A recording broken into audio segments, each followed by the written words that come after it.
Good morning. Welcome to exam today. 14 July 2026 Delhi current affair. છેલ્લે સુધી video સાથે બની રહેજો. કરંટ અફેર્સ ઇમ્પોર્ટન્ટ ટોપિક છે. દરેક એક્ઝામમાં પ્રશ્ન પૂછવામાં આવે જ છે. ટોપિક પર આવીએ. ક્વેશ્ચન નંબર 1 છે, હાલમાં આંતરરાષ્ટ્રીય રોક દિવસ ક્યારે ઉજવવામાં આવ્યો? તો મિત્રો પ્રશ્ન છે, આંતરરાષ્ટ્રીય રોક દિવસ ક્યારે ઉજવવામાં આવ્યો? રાઈટ આન્સર છે 13 જુલાઈના રોજ. 13 જુલાઈએ એક તો આંતરરાષ્ટ્રીય રોક ડે મનાવાય, એક છે મિત્રો જમ્મુ અને કાશ્મીરમાં શહીદ દિવસ. બરાબર, જમ્મુ કાશ્મીરમાં આ દિવસ મનાવવામાં આવે છે, શહીદ દિવસ. ઇન્ટરનેશનલ પઝલ ડે આ પણ 13 જુલાઈએ મનાવાય. 3 દિવસ ઇમ્પોર્ટન્ટ થઈ ગયા છે. હાલમાં એશિયાના સૌથી મોટા એર શો એરો ઇન્ડિયા 2027ની 16મી આવૃત્તિ ક્યાં યોજાશે? તો બેંગલુરુ રાઈટ આન્સર છે. એરો ઇન્ડિયા 2027ની 16મી આવૃત્તિ કર્ણાટકના બેંગલુરુ ખાતે આવેલા યેલહંકા એરફોર્સ સ્ટેશનમાં યોજાશે. કોના દ્વારા? રક્ષા મંત્રાલય દ્વારા. હાલમાં ભારત અને કયા દેશે હોકીમાં રમતગમત ભાગીદારીના 100 વર્ષની ઉજવણી કરી? તો રાઈટ આન્સર છે આમાં ન્યૂઝીલેન્ડ. નરેન્દ્ર મોદી હાલમાં ન્યૂઝીલેન્ડના પ્રવાસી હતા. રમતગમત ભાગીદારીના 100 વર્ષની ઉજવણી કરી છે હોકીમાં. ઐતિહાસિક સંબંધની શરૂઆત 1926માં ભારતીય સેનાની હોકી ટીમના ન્યૂઝીલેન્ડ પ્રવાસથી થઈ હતી, જેમાં હોકીના જાદુગર મેજર ધ્યાનચંદ પણ સામેલ હતા. ન્યૂઝીલેન્ડનું કેપિટલ છે વેલિંગ્ટન, કરન્સી છે ડોલર, પ્રાઇમ મિનિસ્ટર છે ક્રિસ્ટોફર લક્સન. હાલમાં ગુજરાત અને કયા રાજ્યો વચ્ચે નર્મદા એવોર્ડ લાભાર્થીની બાકી ચૂકવણી નિકાલની ઐતિહાસિક સમજૂતી થઈ?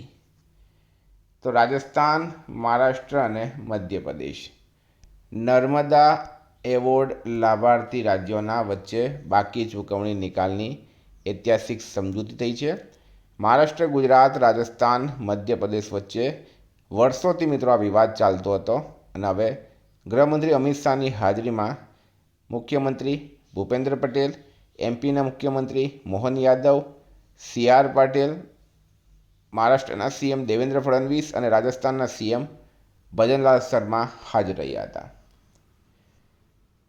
વિદ્યાર્થી મિત્રો, CCની એક્ઝામ આવી રહી છે, કંડક્ટરની એક્ઝામ આવી રહી છે. એક્ઝામ ટુડેનું લેટેસ્ટ એક વર્ષનું કરંટ અફેર્સ.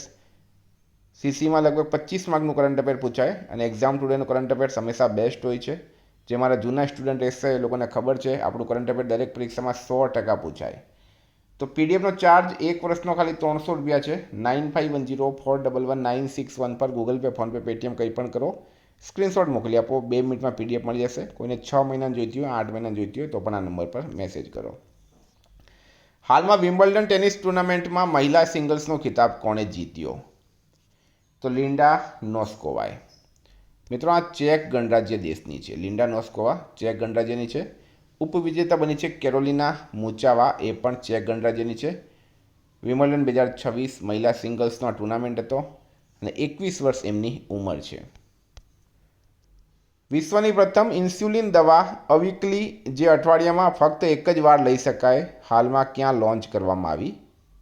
તો મિત્રો એ ભારતમાં લોન્ચ કરવામાં આવી.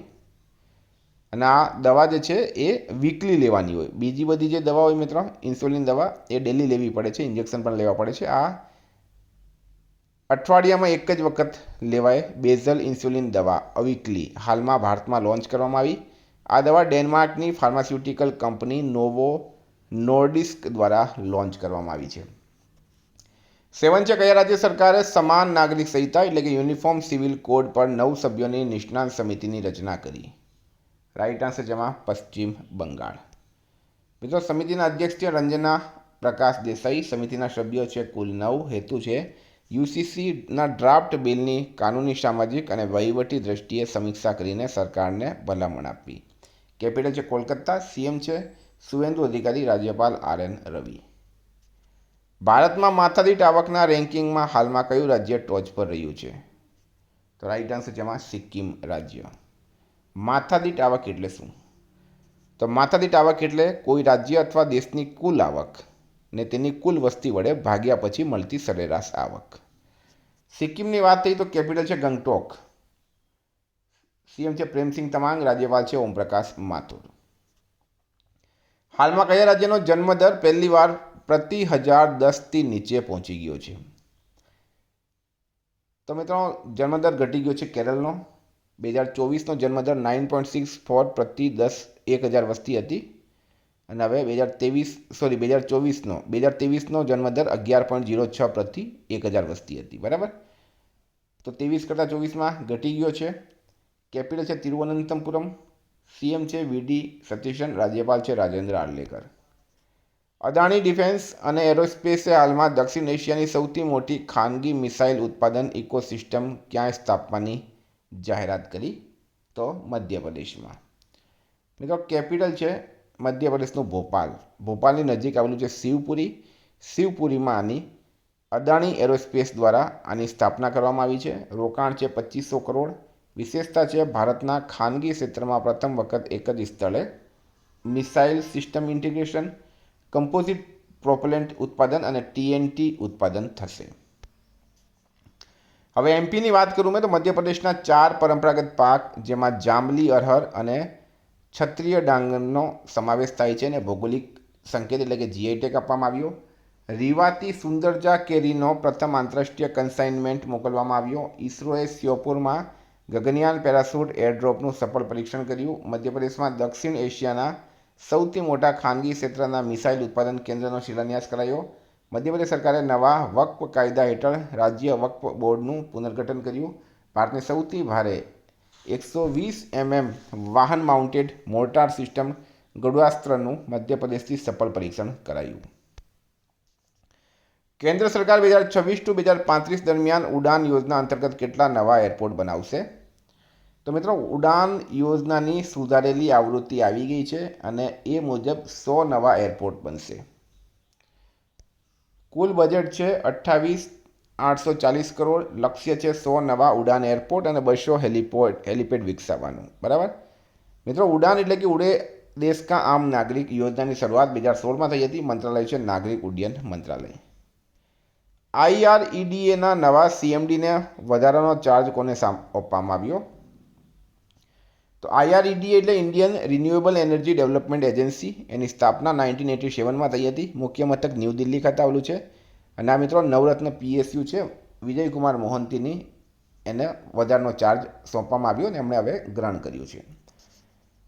13 છે AI ફોર ગુડ ગ્લોબલ કમિશનના ભારતીય સદસ્ય કોણ બન્યા?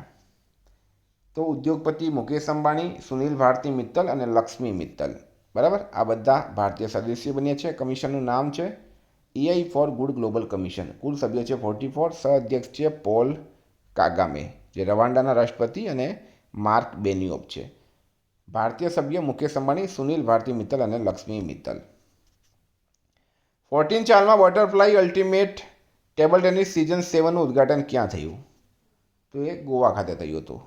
Butterfly ultimate table tennis season 7નું ઉદ્ઘાટન ગોવાના મુખ્યમંત્રી ડૉક્ટર પ્રમોદ સાવંત દ્વારા 9 જુલાઈ 2026ના રોજ ગોવાના doctor Shyamaprasad Mukherjee indoor stadium ખાતે કરવામાં આવ્યું.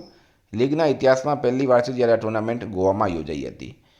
મિત્રો ગોવાની વાત થઈ છે તો ગોવાનું કેપિટલ છે પણજી. CM છે પ્રમોદ સાવંત. રાજ્યપાલ પુષ્પતિ અશોક ગજપતિ રાજુ. હાલમાં ચીનમાં યોજાયેલી અંડર-23 એથ્લેટિક્સ ચેમ્પિયનશિપમાં ભારતે કેટલા મેડલ જીત્યા? તો ભારતે 16 મેડલ જીત્યા છે. આયોજન ક્યાં થયું હતું? ચાઇનાના ઓર્ડોસ ખાતે. સ્પર્ધા છે પ્રથમ એશિયન અંડર-23 એથ્લેટિક્સ ચેમ્પિયનશિપ 2024. ભારતનું સ્થાન છે 4થું અને ભારતનો મેડલ અંક છે મિત્રો 16, જેમાં 3 ગોલ્ડ, 4 સિલ્વર, 9 બ્રોન્ઝ મેડલ છે. હાલમાં ભારતનું કયું રાજ્ય જાપાનીઝ માચા ચાનું ઉત્પાદન કરનાર પ્રથમ રાજ્ય બન્યું? તો એ આસામ રાજ્ય બન્યું છે. Very important. તિનસુકિયા જિલ્લામાં મિત્રો જાપાની માચા ચાનું ઉત્પાદન કરવામાં આવ્યું છે. તો આ હતા કરંટના પ્રશ્નો. વાત કરીએ રિવિઝનની.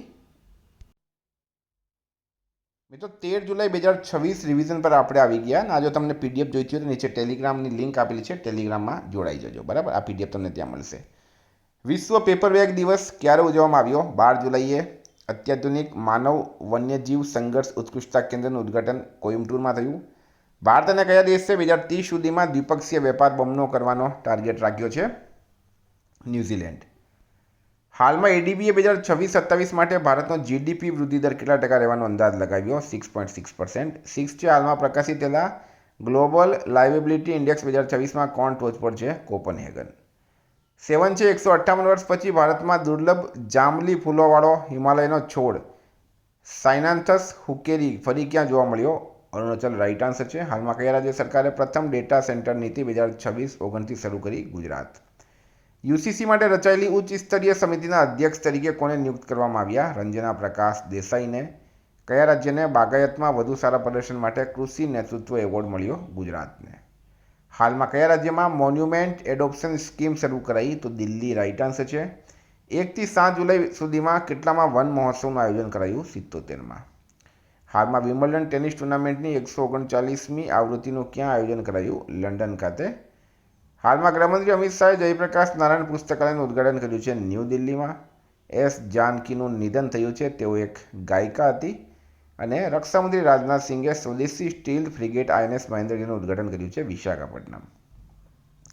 હવે ગઈકાલે પ્રશ્ન પૂછાયો ગ્લોબલ AI સમિટ 2027નું આયોજન કોણ કરશે? જીનેવા રાઇટ આન્સર હતું. આજનો પ્રશ્ન છે ગુજરાતમાં કયા તાલુકામાં ચુડેલ ગામ ચંદનપુર તરીકે ઓળખાશે? જવાબ કમેન્ટ બોક્સમાં જણાવજો. વિદ્યાર્થી મિત્રો, એક્ઝામ ટુડે એપ્લિકેશન જ્યાં તમને ટેસ્ટ સિરીઝ મળશે સાથે ટેલિગ્રામની લિંક નીચે આપેલી છે, જરૂરથી જોડાઈ જજો. Thank you. ફરી મળીશું. જય હિન્દ, જય ભારત.